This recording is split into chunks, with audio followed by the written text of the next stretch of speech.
Doctor Sachin Raj అత్యాధునిక world class physiotherapy treatment తో అన్ని రకాల నొప్పులకు శాశ్వత పరిష్కారం. నమస్కారం, జై Sriram. Welcome to Suman TV. జనవరి 22వ తారీఖున అంగరంగ వైభవంగా రాముల వారి విగ్రహ ప్రతిష్టాపన కార్యక్రమం జరుగుతోంది. అయోధ్యలో ఈ ఘట్టాన్ని చూడడానికి ఎంతో మంది ఉవ్విళ్ళూరుతూ ఉన్నారు. ఎప్పుడెప్పుడా మనం ఎదురు చూస్తున్నటువంటి అద్భుతమైన తరుణం ఇది.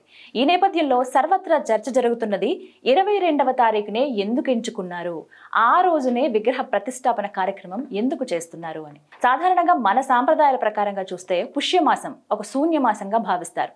ఆ మాసంలో ఎలాంటి శుభకార్యాలు తలపెట్టరు. ఏ కార్యం చేయాలన్నా ఒక మంచి ముహూర్తం కోసం, మంచి మాసం కోసం చూస్తారు. అలాంటిది రాముల వారి విగ్రహ ప్రతిష్టాపన అది అయోధ్యలో ఈ విధంగా పుష్యమాసంలో జనవరి 22వ తారీఖుని ఎందుకు ఎంచుకున్నారు, ఆ రోజు ఉన్నటువంటి ముహూర్తం ఏంటి, ఎందుకు అనేది ఇప్పుడు నేను మీకు వివరించే ప్రయత్నం చేస్తాను. ఇవి పంచాంగకర్తలు ఈ విధంగా మనకి ఇచ్చినటువంటి ఇన్ఫర్మేషన్ ప్రకారంగా మీ ముందు నేను ఈ సమాచారాన్ని అందిస్తూ ఉన్నాను. అయితే ఆ రోజున అభిజిత్ ముహూర్తం ఉంది జనవరి 22వ తారీఖున. పర్టికులర్గా టైం చూసుకుంటే 11:51 నుంచి మధ్యాహ్నం 12:33 వరకు ఉంది. మన పురాణాల ప్రకారంగా శ్రీరాముల వారు అభిజిత్ ముహూర్తంలో జన్మించారని మనందరికీ తెలిసిందే. అయితే ఇందులో భాగంగా ఏ ముహూర్తం అయినా కానీ మొదటి నుంచి చివరి వరకు చూసుకుంటే చివరి స్థాయికి వెళ్లే కొద్దీ అది ఇంకా శక్తివంతంగా పవర్ఫుల్ గా తయారవుతుంది అని అంటారు. ఇందులో భాగంగానే 11:51 నుంచి చూసుకుంటే 12:33. ఇక్కడ మనకి ఏ ముహూర్తం అయినా సరే మొదటి అంటే స్టార్టింగ్ నుంచి చూసుకుంటే గనక ఆ ముహూర్త ఘడియలు ప్రారంభమవుతున్న దగ్గర నుంచి ముగుస్తున్నాయి అన్నప్పుడు ఉచ్చ స్థితికి వెళ్తాయి, అంటే అత్యంత శక్తివంతంగా తయారవుతాయి. ఆ రోజున అభిజిత్ ముహూర్తం అనేది మనకి 11:51 నుంచి చూసుకుంటే 12:33. మనకి ఇక్కడ విగ్రహ ప్రతిష్టాపన కార్యక్రమం 12:31, అంటే 29 నిమిషాల నుంచి ప్రారంభిస్తే 31 నిమిషాల వరకు ఆ 1-1.5 నిమిషంలో జరుగుతుంది అనమాట. కరెక్ట్గా ఈ టైంని ఎంచుకున్నారు. అంటే ఆఖరికి గడియలు ముగుస్తున్నప్పుడు ఎక్కువ ఉచ్చ స్థితికి వెళ్తాయో, ఎంత శక్తివంతంగా ఉంటాయో ఆ టైంలోనే స్వామివారి విగ్రహ ప్రతిష్టాపన జరగబోతుంది అనమాట. పైగా ఈ అభిజిత్ ముహూర్తం గురించే ప్రత్యేకంగా చెబుతారు.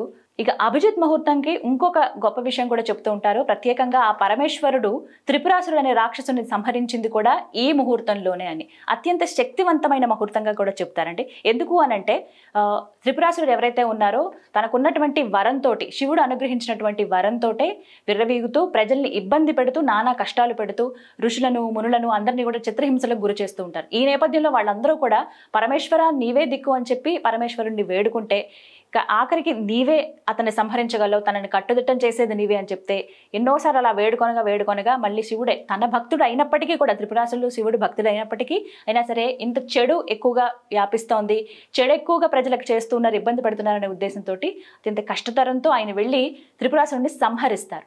అలా సంహరించిన ఘడియలు కూడా అభిజిత్ ముహూర్తమే. అందుకనే ఆ ముహూర్తానికి అత్యంత శక్తివంతమైన బలమైన ముహూర్తం అని కూడా చెబుతుంటారు. ఇందులో భాగంగా ఈ ముహూర్తంలో కనుక ప్రతిష్ఠ జరిగితే ఖచ్చితంగా అది విజయం, శత్రునాశనం జరుగుతుంది, గౌరవ ప్రతిష్టలు కలుగుతాయి, ఇంకా పెరుగుతాయనే ఉద్దేశంతో ఈ ముహూర్తాన్ని ఎంచుకున్నట్టుగా పండితులు చెబుతున్నారు. ఇక ఇంకొక విషయం చెప్పుకోవాలి. ఆ రోజున మృగశిర నక్షత్రం ఉంది. అత్యంత పవిత్రమైన నక్షత్రంగా మృగశిరని చెబుతూ ఉంటారు. ఈ ఉదయం 3:52 నుంచి 23వ తారీఖు ఉదయం 4:53 వరకు ఉందంటే 22వ తారీఖు ఉదయం 3:52 నుంచి ప్రారంభమైతే 23వ తారీఖున ఉదయం 4:53 వరకు మనకి మృగశిర నక్షత్రం ఉంది. అందుకే ఈ ముహూర్తాన్ని కన్ఫర్మ్ చేసినట్టుగా తెలుస్తుంది. ఎందుకంటే ఒక రోజు పాటు ఏదైనా ఒక నక్షత్రం మనకి 24 గంటల లెక్క మనం చూసుకుంటే కనుక 22 ఉదయం నుంచి టైం ఉంది కాబట్టి కరెక్ట్గా మధ్యాహ్నం సమయంలో 12:30 స్వామివారి విగ్రహ ప్రతిష్టాపన కార్యక్రమాన్ని నిర్ణయించారు. ఇక ఎగ్జాక్ట్గా టైం చాలామంది అడుగుతున్నారు, 12:30 లేకపోతే 12:31 ఇలా అని చెప్పి. ఖచ్చితంగా టైం అయితే ఇక్కడ మెన్షన్ కూడా చేశారండి. మనకు ఆ ఇన్ఫర్మేషన్ కూడా అందించారు పండితులు. 22వ తారీఖున మధ్యాహ్నం 12:29:28 నుండి 12:30:32 వరకు అయోధ్య ప్రాణ ప్రతిష్ఠ కార్యక్రమం జరుగుతుంది. సరిగ్గా ఈ సమయానికి, ఇదే సమయానికి గనక ప్రాణ ప్రతిష్ఠ జరిగితే భారత్ పేరు మారుమోగుతుందని చెప్పి పండితులు ఖచ్చితంగా చెబుతూ ఉన్నారు. ఎందుకంటే ఇది ఒక శుభ ముహూర్తం అని కూడా వాళ్ళు భావిస్తున్నారు. విగ్రహ ప్రతిష్టాపన ముందే పలు కార్యక్రమాలు కూడా చేపడుతూ ఉంటారు. అందులో భాగంగా 18వ తారీఖున వరుణ పూజ, వాస్తు పూజ కూడా నిర్వహించారు. అయితే దిక్కులన్నింటినీ, వాస్తుకు సంబంధించి అంటే గనక దిక్కులన్నింటికి అలాగే వరుణ దేవుణ్ణి ఆహ్వానిస్తూ కూడా ఈ పూజ అనేది చేస్తారు. 19న యజ్ఞం, అగ్నిగుండ స్థాపన, నిప్పును పుట్టించి అగ్నిగుండాన్ని స్థాపిస్తారు. అంటే యజ్ఞం కూడా అక్కడ నిర్వహిస్తారనమాట. ఇక 20వ తారీఖున అంటే ప్రారంభానికి ఎప్పుడైతే ప్రాణ ప్రతిష్ఠ జరుగుతుందో దానికంటే ముందు జరిగేటువంటి కార్యక్రమాలు ఇవన్నీ కూడా. 20వ తారీఖున 81 కలశ స్థాపన, కలశ పూజలు, 81 కలశాలలో పవిత్ర జలాలను నింపి వాటికి పూజలు నిర్వహిస్తారు. ఇక 21వ తారీఖున ఎప్పుడైతే ప్రాణ ప్రతిష్ఠ జరుగుతుందో 22వ తారీఖున అంతకంటే ముందు రోజున అంటే 21వ తారీఖున జలదివాసం జరిపిస్తారు. 20వ తారీఖున కలశ పూజ నిర్వహించిన తర్వాత 21వ తారీఖున జలాదివాసం నిర్వహిస్తారు. జలాదివాసం అంటే అర్థం ఏంటంటే స్వామివారు ఎవరైతే ఉన్నారో విగ్రహ ప్రతిష్టాపన చేసేటువంటి ఆ విగ్రహం ఏదైతే ఉందో స్వామివారి విగ్రహాన్ని ఆ రోజంతా ఆ జలంలోనే ఉంచుతారనమాట. ఇదే ఈ జలాదివాసం అనేది ప్రతి దేవాలయంలో ఏదైతే ప్రతిష్టాపన జరుగుతుందో ఖచ్చితంగా అన్ని చోట్ల ఇది నిర్వహించేదే. అదేవిధంగా ఇక్కడ కూడా స్వామివారిని ప్రతిష్టాపన చేసే ముందుగా, బాలరాముడిని ప్రతిష్ఠించే ముందుగా ముందు రోజు రాత్రంతా కూడా జలంలోనే స్వామివారిని ఉంచుతారనమాట. 21వ తారీఖున పవిత్ర జలాలలో స్వామివారిని ఆ రోజంతా ఉంచిన తర్వాత ఏ రోజునైతే ముహూర్తం ఉంది ఆ రోజున ప్రాణ ప్రతిష్ఠ చేస్తారని మనం మాట్లాడుతున్నామో జనవరి 22వ తారీఖున స్వామివారి విగ్రహ ప్రతిష్టాపన చేస్తారు. ఆ రోజున ప్రత్యేకించి చెప్పుకోవాలి, చాలా అద్భుతమైన అరుదైన ఘట్టం అది. స్వామివారి విగ్రహంలోకి శక్తిని ఆవహింపచేస్తారు. అలా ఆవహింపచేసినంత వరకు కూడా స్వామివారి కళ్ళకు గంతలే కట్టి ఉంటాయి. ఆ తర్వాత గంతలు తీసిన వెంటనే డైరెక్ట్గా ఏ పంతులు గారు కావచ్చు లేకపోతే ఏ అర్చకుడు కానీ ఎవరు కూడా డైరెక్ట్గా స్వామివారిని చూడరు. ముందుగా స్వామివారికి అద్దంలో స్వామివారి ముఖాన్ని ఆయనకే చూపిస్తారనమాట. ఆ అద్దం పళ్ళును పగులుతుంది ఆ శక్తికి. ఇది చాలా వరకు కొన్ని వీడియోస్లో కొంతమంది చూసే ఉంటారు, ఈ మధ్య తెలుస్తుంది. కానీ చాలామంది వేద పండితులు కావచ్చు, కొంతమంది ఋత్వికులు, వీళ్ళు చెప్పిన మాట ఇది. ఎప్పుడైనా సరే ఏ విగ్రహ ప్రతిష్టాపన జరిగినా వాటిలోకి శక్తిని ఆవహించినప్పుడు, ఆహ్వానించినప్పుడు ఈ విధంగానే జరుగుతుంది.